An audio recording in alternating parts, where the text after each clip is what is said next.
écoutez, moi je pense que ceux qui s'intéressent au cinéma, d'une manière générale audiovisuelle, c'est bien, mais il faut penser que c'est une grande aventure, ça n'est pas facile tous les jours, et si on a la passion, eh bien on réussit toujours.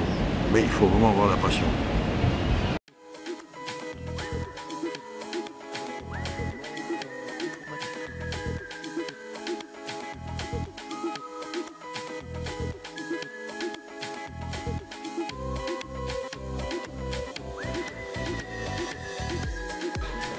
Je profite de cette lumière qui me met magnifiquement en valeur pour vous dire de profiter du 5e numéro du journal incontournable du Festival de Cannes.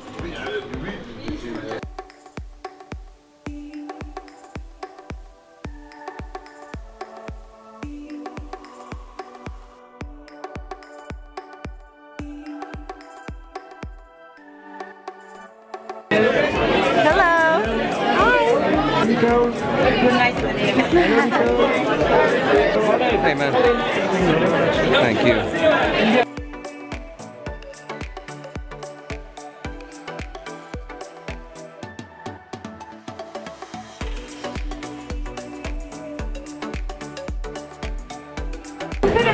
Pour la première fois pour l'édition de son 70e anniversaire. Bah c'est sympa. Comment s'est déroulé le tournage? Très bien, super, c'était super. Tout va bien, là je suis aux anges total. C'est le paradis. Comment s'est déroulé le tournage? Je suis ravie d'être là. Comment s'est déroulé le tournage avec C'était très agréable. C'était comme à chaque fois quand je travaille avec François, je veux dire que malgré des sujets assez tendus, des films tendus, le tournage se passe assez bouffé d'air. C'est assez cool.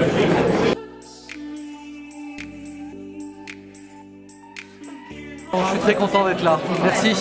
Là, on est juste à côté de la FNAC, comme vous pouvez le voir derrière moi, où on va rencontrer le réalisateur Costa Gavras. Je vous laisse profiter de ça.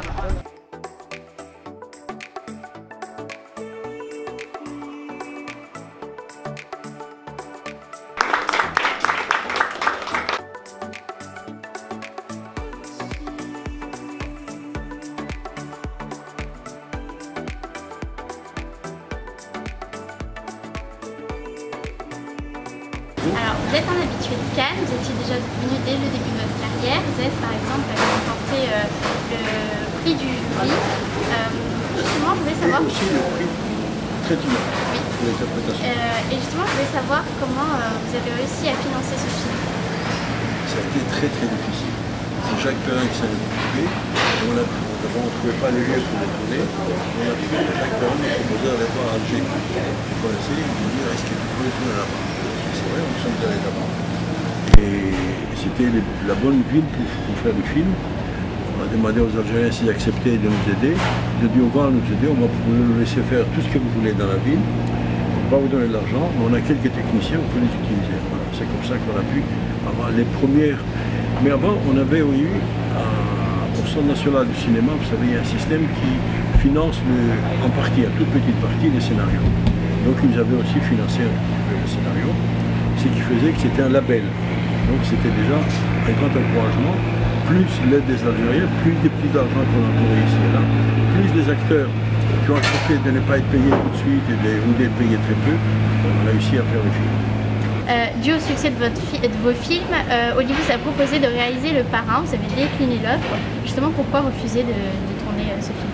Bon, parce que d'abord l'histoire ne m'intéressait pas du tout et puis le livre n'était pas un très bon livre. Hein. C'est un livre très, à mon avis, très médiocre.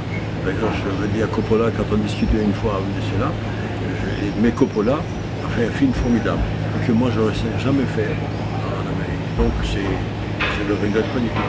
Justement, vous parlez de livres, vous avez réalisé plusieurs films qui sont inspirés de livres. Quelles sont les appréhensions d'un réalisateur qui transmet à l'écran une œuvre déjà existante? C'est une histoire qui a intéressé quelqu'un, il m'intéresse moi aussi, et s'il accepte que j'utilise ses idées et son talent pour faire le film, je l'accepte très volontiers. C'est une sorte de coopération qui est à l'amiable, et aussi, évidemment, il est payé pour le travail qu'il a fait. Justement, on avait peur que ce réalisateur reçoive un peu mal, interprète un peu mal la manière dont vous transmettez ce film. C'est jamais une appréhension que vous avez eue en réalisant un film? Non, pas une appréhension, mais j'ai toujours expliqué que moi je essaie de faire le film comme je veux. Et Romain Gary, dont j'ai pris un livre, Il m'a dit, écoute, moi on m'a jugé sur mon livre et tu fais ce que tu veux avec le film. Je ne serai jamais sur le film. J'ai été présenté en compétition officielle Les Proies, le nouveau film de Sofia Coppola, avec Nicole Kidman, Kirsten Dunst, Elle Fanning et Colin Farrell. Alors, qu'est-ce que j'ai pensé du film? Déjà c'est bien, c'est un bon film, c'est super bien fait, esthétiquement c'est génial et tout, c'est super beau, il y a vraiment des longs plans avec long travelling, le plan final et à couper le souffle, le plan d'intro et encore plus à couper le souffle. Il y a un travail sur le son dans toute la première séquence qui est assez dingue parce qu'on se croirait vraiment dans la forêt avec vraiment les bruits d'oiseaux qui sortent à gauche, à droite et tout, donc c'est vraiment bien travaillé. Après, bon, question performance d'acteur, c'est au top pour tous. Hein. Et bon, le scénario, bon, après c'est un huis clos, donc il se passe rien, mais il se passe rien, mais ça va, on s'ennuie pas, on tombe pas dans l'ennui total, on est bien. Et ce que j'ai vraiment aimé dans le film, c'est qu'elle joue sur l'humour noir et l'humour vraiment grinçant, et le sous-entendu, c'est pas très dialogué, ce qui est assez bien. Et le sous-entendu, c'est des jeux de regard, tout ça, ce qui fait que ça donne une gageure au film assez intéressante. Bonjour à tous, il y a quelques jours je vous avais expliqué comment bien vous la péter avec crédibilité sur la croisette. Maintenant que vous savez grâce à moi comment vous la péter, je vais vous expliquer comment voir des stars pendant le Festival de Cannes. Et attention, hein, pas la peine de me dire « Ah mais c'est simple, hein, quand Les Anges c'est fini, moi je mets la 4, hein, je mets Canal+, et après je vois les stars monter les marches. Hein. » Non franchement c'est trop simple de voir des stars, hein, je vois pas où est le souci. Hein, sinon après il y a les magazines People et après c'est tranquille quoi. Non, je vous parle de voir des stars en vrai, hein, voire même de prendre des photos avec si vous avez de la chance. Et pour cela il y a quelques astuces que je vais vous expliquer tout de suite. Attention, c'est parti. Alors premièrement, il faut savoir qu'il y a des zones où vous aurez plus de chances de croiser des stars et des zones où au contraire vous aurez plus de chances de gagner au loto que de croiser Will Smith. Et oui, hein, soyez pas cons, hein, c'est pas en allant en Monoprix que vous aurez des chances de croiser la moindre star. Donc privilégiez la croisette et oubliez totalement le centre-ville. Et en parlant de croisette, on en arrive à notre deuxième point, il suffit de se promener dessus. Et oui, c'est tout simplement en se promenant tranquille sur la croisette que vous aurez des chances de croiser des personnalités.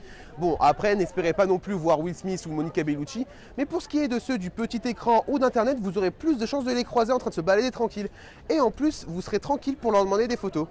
Troisièmement, il vous suffit de vous renseigner sur vos stars. Et oui, ça a l'air qu'on dit comme ça, mais si vous apprenez que telle ou telle star était gérée de telle ou telle marque, ça vous donnera quelques indices sur où trouver la star de vos rêves. Par exemple, si c'est Eva Longoria que vous recherchez, c'est la plage L'Oréal que vous aurez le plus de chances de la trouver. Bon, maintenant passons aux hôtels, parce que oui, il y a bien un moment où les stars vont vouloir rentrer dans leur hôtel ou alors en sortir. Et c'est à ce moment que vous pouvez leur demander de prendre des photos avec. Et comme chaque année, beaucoup de gens attendent devant les sorties des hôtels, comme le Martinez par exemple. Bon, faites pas les cons, hein. Faites pas ça si vous êtes fatigué, ça sert à rien parce que vous allez attendre très longtemps. Et autre conseil, si vous vous mettez dans l'optique d'attendre très longtemps, ne buvez surtout pas. Parce que oui, hein, si vous buvez, il y a bien un moment où vous allez avoir envie d'aller aux toilettes et c'est à ce moment-là que la star de vos rêves va venir et vous allez vous en vouloir pour le reste de votre vie. Donc surtout, ne buvez pas. Dernier conseil, Snapchat. Et oui, c'est très simple. Si votre star préférée a Snapchat et qu'elle publie souvent sur sa story, eh bien soyez à l'affût de la moindre publication. Et oui, certaines stars comme Eva Longoria par exemple annoncent souvent sur sa story là où elle se trouve. Salut tout le monde, voilà mes fans, si vous voulez venir me voir, voilà, je suis dans un petit restaurant 4 étoiles, donc rejoignez-moi tout de suite. Allez, à tout de suite, hein. Ouais. Alors une fois que vous avez la destination, eh bien c'est simple, mettez-vous en mode psychopathe, courez et foncez vers la destination et là vous pourrez enfin rencontrer votre star. Et voilà, avec toutes ces astuces, vous êtes enfin paré pour partir à la chasse aux stars. Et si après ça, vous n'avez toujours pas votre selfie avec votre star de vos rêves, c'est pas un souci. L'heure est venue de sortir Photoshop, faire votre petit montage qui va bien et partir sur un petit mytho tranquille sur les réseaux sociaux.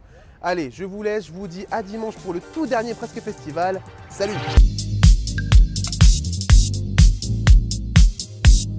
Aujourd'hui, c'était un film en compétition officielle, c'est Jupiter's Moon de Cornel Mundruczó. Donc c'est l'histoire en fait d'un jeune migrant qui décide donc de quitter son pays et qui malheureusement va se faire arrêter par la police et qui va à la suite de ça être criblé de balles. Et donc il va en fait rencontrer un médecin avec qui il va continuer la suite de sa vie. Ce que j'ai pensé du film, personnellement au niveau de l'image on a vraiment quelque chose de très intéressant puisqu'en fait on a une caméra qui est instable, on pourrait la qualifier de surhumaine puisqu'en fait elle suit certes les personnages, en fait on est vraiment témoin de l'histoire mais par rapport au mouvement, voilà, elle est tout le temps en mouvement et donc on est vraiment au cœur de l'action, on est au cœur de l'intensité, quand le personnage court la caméra le suit vraiment en courant à la limite, vraiment tremblante et donc du coup ça c'était ce qui est vraiment intéressant.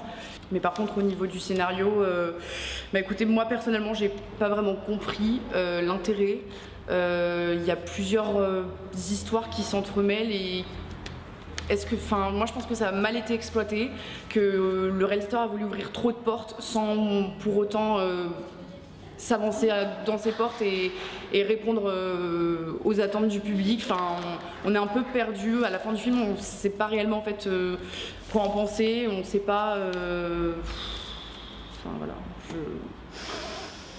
Et donc du coup comme note je mettrais 2 sur 5 vraiment parce que personnellement je comprends pas pourquoi il est sélectionné en sélection officielle. Je pense qu'on aurait pu le mettre en hors compétition ou peut-être un certain regard peut-être, mais il n'est pas vraiment accessible quoi. C'est même pour que ce soit un amateur de cinéma ou quelqu'un qui s'y connaisse vraiment. J'ai pas entendu de bons échos quand je suis sortie de la salle et je pense que c'est un film qui pose des questions et on ne sait pas vraiment quoi en penser.